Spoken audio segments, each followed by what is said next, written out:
I'm Nastasia Nicolau, and I'm with the Nocturnal.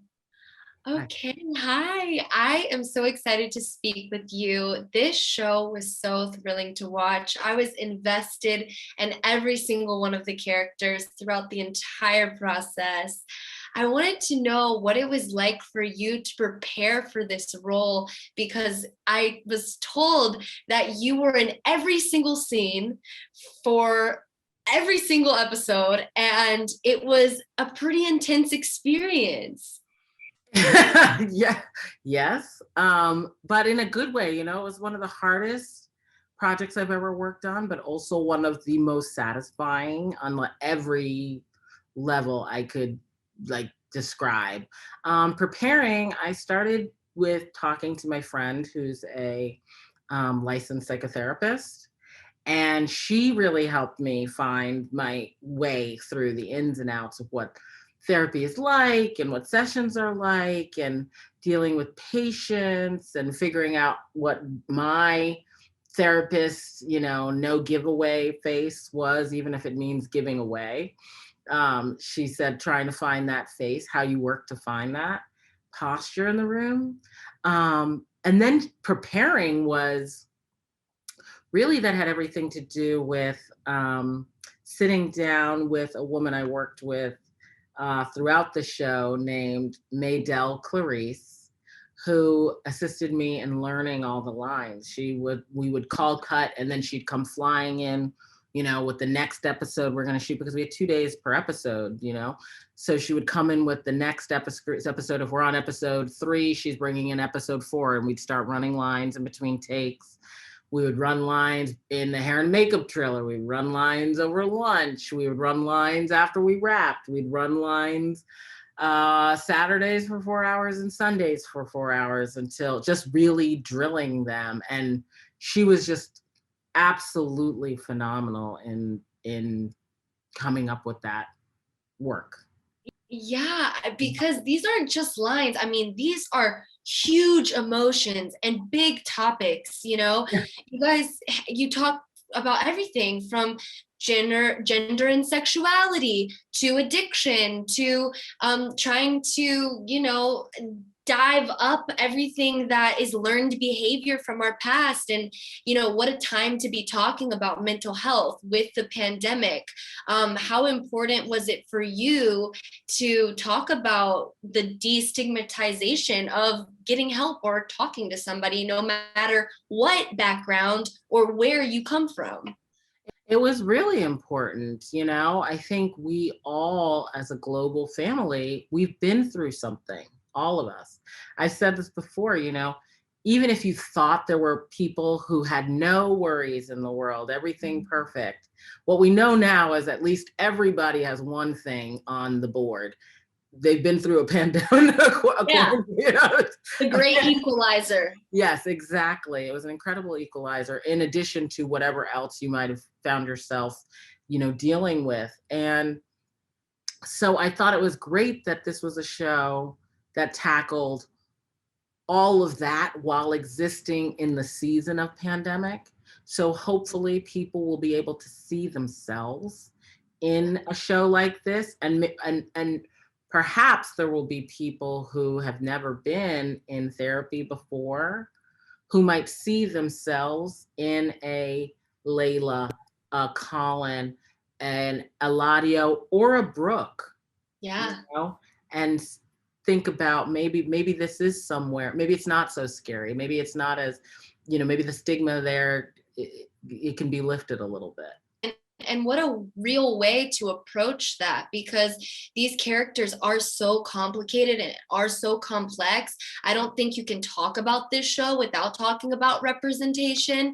And so often in Hollywood, we talk about it. But the one thing I love about this show in particular is you are a woman of color who is living in Baldwin Hills, who have that same story of, oh, she had to struggle and then she made herself, into this person. It's like she is a complex person that has a lot of different layers of her. There's no stereotyping here.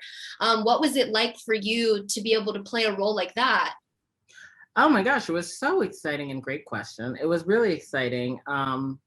really exciting because it was exciting to see a woman like Brooke exist on TV, start to finish, from the beginning, her origin story to her present day story, see all of her complexities play out, and know that none of them are things we've seen before in a Yeah. woman like me. And Yeah. I think it's great. I hope we have more of it. I hope the train for um, television that seems to be intent on cutting a new path keeps like laying more track down, so we Absolutely. see more of this. Yeah. And I think And that's also true, by the way, in Brooke, but also in the patients themselves. You oh know, yeah. being such a cross section of representation, their stories and conversations that we haven't seen talked about. You know, the LGBTQIA conversation within the Black community, mental health within the Latin American community, privilege, all of these things that are part of the discussion, that are important. And it really puts a face and a name and a story to these topics that we love to talk about, but it's really helps you relate to, oh, I understand because this is a person, you know, this is a human being. I do want to say that you guys did such a great job to giving homage to the original with those Easter eggs in there. Yeah, did, yeah. did you go back and like watch all the episodes, or how did you? I'm now in the space where I'm ready to watch in treatment, like as a viewer and not actor. I don't even know what the word I was going to say. Actor. Yeah. I was like patient. I don't know what that's, Yeah. to really take in all the parts of it, which I think would be really great to be able to now sew together my Mm. experience and the experience, and story of Paul Weston, that you see how these two worlds come together. And your character, without giving too much away, no spoilers, No you know, spoiler. she is dealing with her own internal struggles. And you know, even though she's a licensed therapist, she's a real person, so she has her own issues that she's dealing and grappling with. Are we going to possibly get to see more of that? Because I felt like I'm on a cliffhanger and I'm like, I want more, you know? Well, I don't own HBO, so Like, I know that. um, so I don't know. I have no answers to you. But what I can say is that, what I thought about the end of the show, or what the show gives a great example of, is that all of us are a work in progress, that none Yeah. of us are finished and complete works of art, that even if what feels like a cliffhanger, or left in some sort of suspense or wonder, I think that's what every day of life really is. We don't know what tomorrow will bring, where our story completes itself. So what I know is that I loved telling this story. I thought she was incredibly dynamic and complex. I thought the people she encountered were dynamic and complex, and I'm grateful for the experience. Absolutely. Well, we'll just leave it at that. Yeah, Thank you so much for your time. Thank you so much for putting a story on screen that people can relate to in so many different ways. I think it's so important for Hollywood and for other women. And I'm so excited to hopefully get to see more of Dr. Brooke Taylor. thank you, Anastasia. I appreciate it. Thank you so much. Hi, Jennifer. It's so nice to meet you. This series was so thrilling to watch. I got so invested in each of the characters from the start. And as these episodes unfold, it seems like you can relate to them more and more just as they peel back layers. I wanted to know kind of like what preparation went down prior to filming with these scripts, because there's just so much dialogue and there's so much complexity to these characters. Yes, yes. I mean, we certainly, a lot of time was spent, first of all, deciding which patients we wanted to focus on for this season. Which people do we want to see sitting across from Dr. Brooke Taylor how do we make the most out of what she's going through in her personal life, and how do we make the most of being able to talk about things that really matter at this point in time for our culture and our society. And so in doing so, these characters emerged to the surface, and then finding writers that could bring them to life in ways that made them feel both, sometimes you cringe, sometimes you cry, sometimes you laugh and you can't believe you're laughing. There is, a lot going on the page for these stories. And then beyond that, then the casting brought them to life even further. And they really, these actors put their heart and their soul into this, and they connected with these characters from the page in a really significant way that, we lucked out. Yeah, and it really shows throughout the 4 episodes that I got to see with each of these characters. I know you guys did want to play homage to the original. I was talking to Joshua, and he said that he actually binge watched like all 106 episodes. Did you do the same prior to filming? I didn't watch, I watched all of them when they came out originally. So I had at that point. I was a huge fan of the show originally. Oh, cool. On my first job as a writer at that point for HBO. I was on the show called Big Love 10 years ago when In Treatment came out. So I watched every single thing HBO was doing at the time, and I loved In Treatment. It was about a subject that's very near and dear to me. I've been in therapy now for 15 years, every week with the same therapist. And so it's, when this came around, I thought, this is how you write what you know. And yeah, and what a special time to do it too, because I mean, we always talk about, I think, especially in LA, like how important it is to have representation and how important it is to talk about mental health. But especially now with the pandemic, and everyone has really been forced to think inwardly as we've been by ourselves. Why was it important for you guys to modernize the show and really create a relatability with Zoom and having these, quarantine references throughout the entire show? That was the jumping off point for reimagining the show. Was we are now living through an unprecedented global pandemic that is going to have, untold effects on our collective mental health as a country, as a globe. It felt like if there's any time to bring back a show about therapy, we are all going to need it, and this is it. Yeah. So, we wanted to make sure that COVID was part of the fabric of the show, and that it lived in this world, in this reality, but that it wasn't a show about COVID. Right. We wanted to make sure that it felt relevant in all of the ways that modern society feels relevant, or at least try to. While also touching on the fact that therapy now happens over Zoom, and people have to, be vaccinated in order to come in Brooke's home. We were really trying to play with all of the aspects of it. Yeah, you guys were like fortune tellers there, because it's like right at the time that vaccinations are, I think, more normalized and everyone is getting vaccinated. So how crazy that you guys were able to kind of tell that ahead of time, and the parallels, it just seems so seamless. Well, but pure luck. We had hoped that would happen. It was really our best guess about where we would be at this point in time in May when we would premiere. We wanted to try to reflect that future reality, which is probably a crazy thing to try to do, but somehow it's worked out. Yeah, and it does. There are other topics, like you said. It's not a show about COVID. We see, different themes of like addiction and struggling internally with, finding your identity and what it's like. All walks of life. Each character comes from such a different background, and there is so much diversity.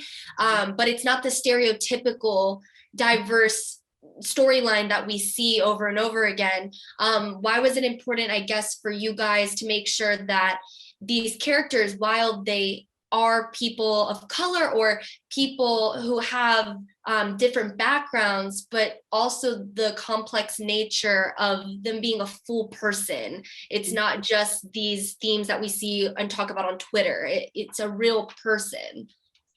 I mean, the last thing we wanted to do was to make In Treatment an after school special. We didn't, Yeah. we didn't want people to tune in and feel like they were being shown an issue and then that issue was talked about and then it's resolved. I mean, part of the greatness of the original series is that you get to delve so deeply into people's internal life. And to be able to do that here with the added layer of the outside world sort of seeping in into Brooke's living room felt like a great balance and a way to sort of modernize the show and update it, but also keep it feeling very much like we're talking about the human heart.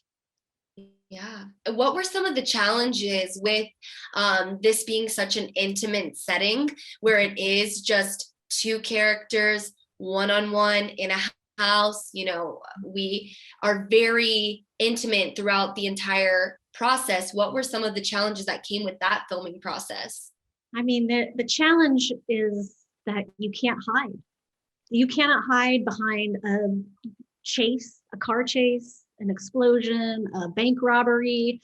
None of those things are going to necessarily happen on In Treatment. And so the stories have to be built in a way that they feel like you're watching something as exciting in its own way as some of those other more action-packed shows that exist. But in doing so, you also, it's the same skill set comes into play. You're still telling a story from A to Z, and hopefully it will have rise and fall and at the end feel satisfying, even if it's not, a happy ending, but it feels satisfying. And what was it like working with each of these actors? Because they're all just so incredible. They really did bring these stories to life in their own way that the audience really can relate in different ways. What was it like working with them? We got our pick for each of these characters. And when we met each and every one of them, their ability to understand what we were trying to do with their character and their story surprised me. It really did feel like these are the people that are supposed to be embodying these fictional characters. They could understand their past traumas, their life, their, and their perspective, where they're coming from today. So each and every one of them were lovely. They worked harder than actors ever should have to work, than any of us should have to work. It's a lot to talk like that and to remember that dialogue day after day. Uzo Aduba was, incomparable in her ability to show up each and every day and do the work in front of her that was being asked. It was incredible. Yeah, I mean, how long did it take to film the entire series? Because I was talking with Joshua and he was saying that, they didn't have as much time as you would think with the amount of heavy dialogue that there is. So to have to memorize all of that must have been an incredible feat. It was incredible. We had 2 days per episode to shoot. Oh, wow. And so, for a normal half-hour television show at this point, you're talking, maybe at the low end 5, 6 days, but 7, 8, 9 days. And we had 2 per episode. And Uzo is in every single scene of every single episode.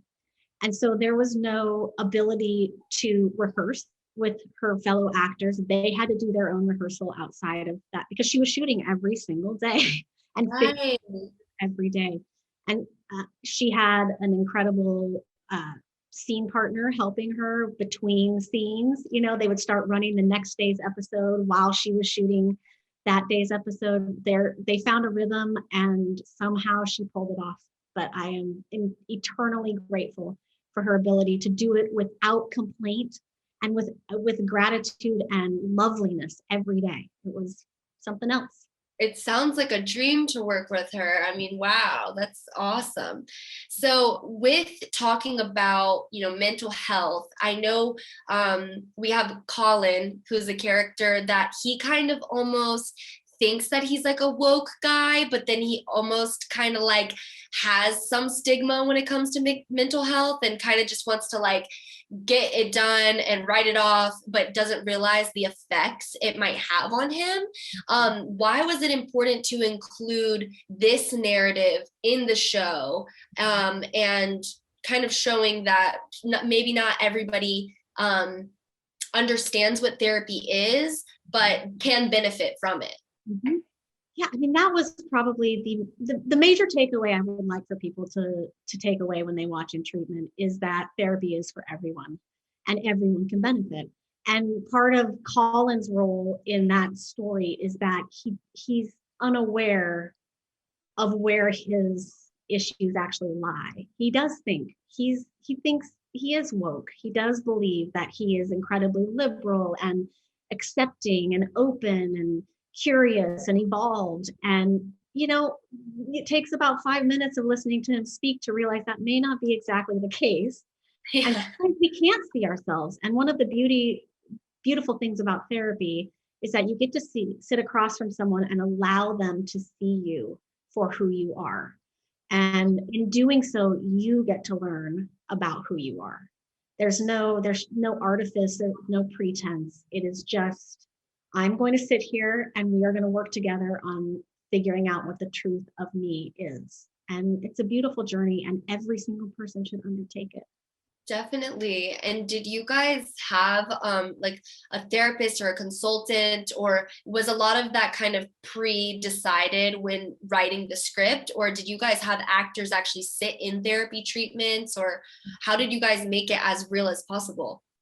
The actors were not required to have had therapy in order to be cast in the show. But a lot of people do have experience with therapy and the therapeutic process. But no, we had a consultant that we would turn to whenever we felt like, oh, wow, Brooke is really up against it here in this scene. How would a professional therapist approach this issue with this patient? And so she's also a Black woman in private practice in New York City. And so she was able to, from that point of view, be able to talk to us about what, sort of the best response in those moments would be. And then I think at the end of the day, my own experience with therapy was infused a lot in the show. I have a lot of experience and had a lot to say about that experience, and feel like Brooke is a little bit of a reflection of my own therapist and how she's able to just be intuitive and instinctual in her approach to each patient in a different way. Well, I'm really excited to see where these characters go. I'm so invested in each of them. I want to know what's going to happen next. Do you think that we'll get to see more of each of them come back and reoccur, or? Your guess is as good as mine. I have no idea, but I think one of the things, I'm also very curious. I have ideas about like where, when you finish a show, you also know these people exist to you on some level. Yeah. And so you would have come up with a life for them beyond, even if this is the last time we ever see them. But, I think one of the beauties of the In Treatment format is that you could do it again in a number of different ways. You can have all new patients. You can have, look, we have a new therapist. Yeah. It can be reimagined, and it is a really wonderful format in that way. But it remains to be seen what the future of In Treatment is. Well, thank you so much. I really appreciate it. I really enjoyed talking with you. Good luck with everything and congratulations.